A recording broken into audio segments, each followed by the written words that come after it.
بسم اللہ الرحمن الرحیم۔ السلام علیکم۔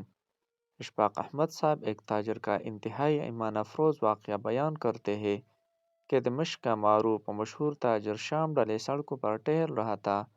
موسم خوشگوار ہونے کے باوجود اس کا دم گھٹا جا رہا تھا۔ ڈاکٹروں کے مطابق اس کے پاس ہفتہ 10 دن سے زیادہ ٹائم نہیں تھا۔ دنیا کی ہر آسائش کے ہوتے ہوئے بے بسی کا یہ عالم تھا کہ ٹائم سے پہلے ہی سب کچھ ختم ہوتا محسوس ہو رہا تھا۔ ملک کے ڈاکٹروں نے جواب دے دیا تھا۔ ایک ننھی سی امید تھی کہ امریکہ میں علاج ہو سکتا ہے، وہ بھی دم توڑ گئی۔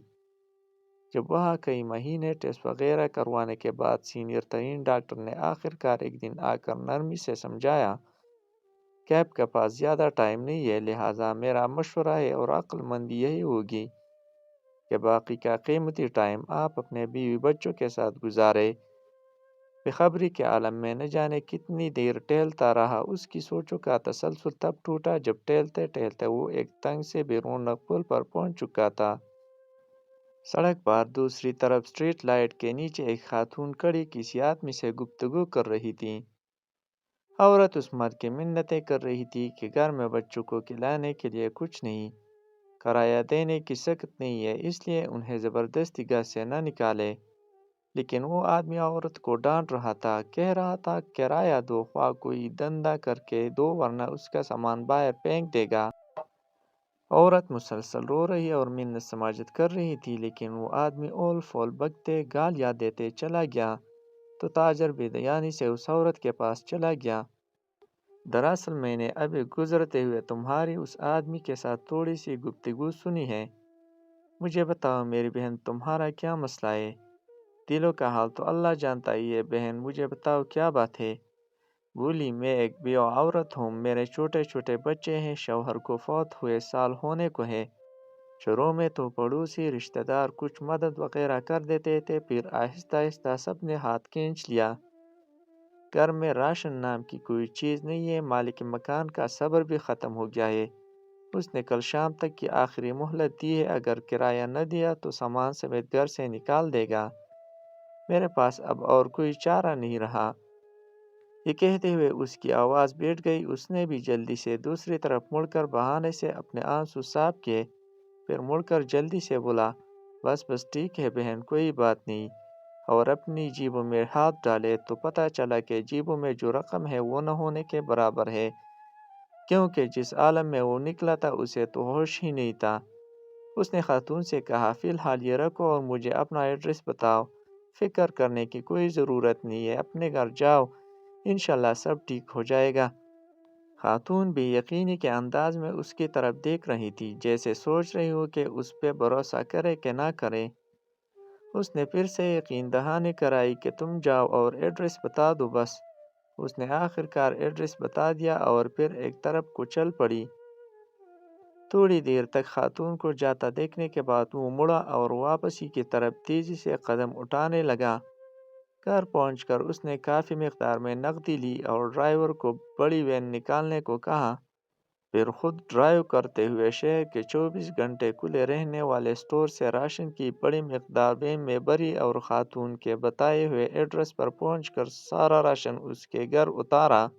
باقی کی رقم خاتون کو دی اور کہا صبح کرایہ دار سے وہ خود بات کر لے گا اور کرائے کا معاملہ نمٹا دے گا، اور انشاءاللہ ہر مہینے مخصوص رقم آپ تک پہنچا دی جائے گی۔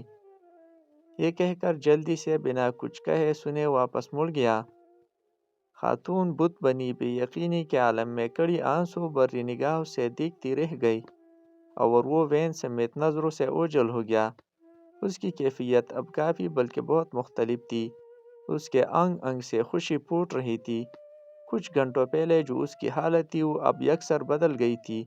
اب اسے ہفتہ 10 دن گزارنے کی جو فکر تھی وہ تھوڑی کم ہو گئی تھی۔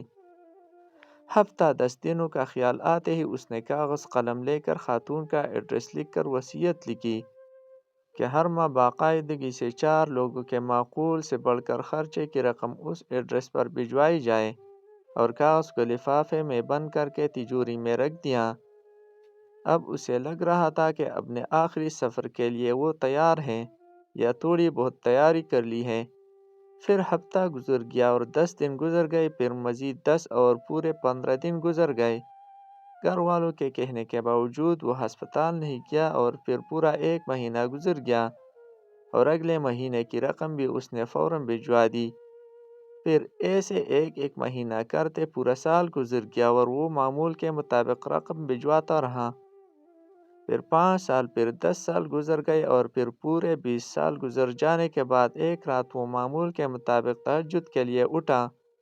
وضو کر کے تہجد شروع کیا اور سجدے میں دعا کرتے کرتے اس کی سانسیں ختم ہو گئی۔ اس جہان فانی سے سجدے کی حالت میں رخصت ہو گیا۔ یہ سچا واقعہ یہاں ختم نہیں ہوتا، اصل خلاصہ تو اب آنا ہے۔ گھر والے جب صبح اٹھے تو اس کو سجدے کی حالت میں مردہ پایا۔ افسوس کے ساتھ گھر والوں کو اس بات کی خوشی سی بھی تھی کہ اچھی اور مبارک موت ہوئی ہے۔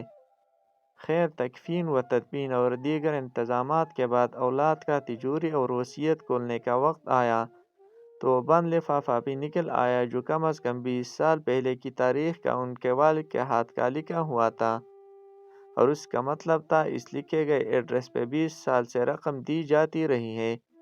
لفافہ پڑھنے کے بعد ان کو پتہ چلا کہ والد صاحب کو فوت ہوئے 7 دن ہو گئے ہیں، جو کہ تکفین و تدفین اور رشتہ دار لوگوں کے مل ملانے میں نکل گئے ہیں، اور وصیت کے مطابق رقم کی ادائیگی 7 دن لیٹ ہو گئی ہے۔ رقم لے کر وہ لوگ اس ایڈریس پر پہنچے تو دروازہ کھٹکھٹانے پر خاتون باہر آئی، جو کہ اب 50 سے اوپر کی ہو چکی تھی۔ سلام دعا کے بعد تاجر کے بڑے لڑکے نے خاتون سے مؤدب انداز میں کہا کہ ہم آپ کو والد صاحب کی طرف سے ماہانہ مخصوص رقم ہے وہ دینے آئے ہیں، اور معذرت چاہتے ہیں کہ رقم کی ادائیگی 7 دن لیٹ ہو گئی۔ وہ اصل میں خاتون جلدی سے بولی، ارے نہیں نہیں، کوئی بات نہیں، آپ کے والد صاحب کے ہم پر بہت احسانات ہیں۔ آپ لوگ میری طرف سے والد صاحب کو بہت بہت شکریہ بولیے گا اور انہیں بتائیے گا کہ ہم ہمیشہ انہیں دعاؤں میں یاد رکھتے ہیں اور رکھیں گے، اور میری طرف سے آداب کے ساتھ انہیں بتائیے گا کہ اب انہیں رقم بھیجنے کی ضرورت نہیں ہے۔ بیٹا حیرانگی سے بولا، کیوں نہیں ہے ضرورت رقم کی؟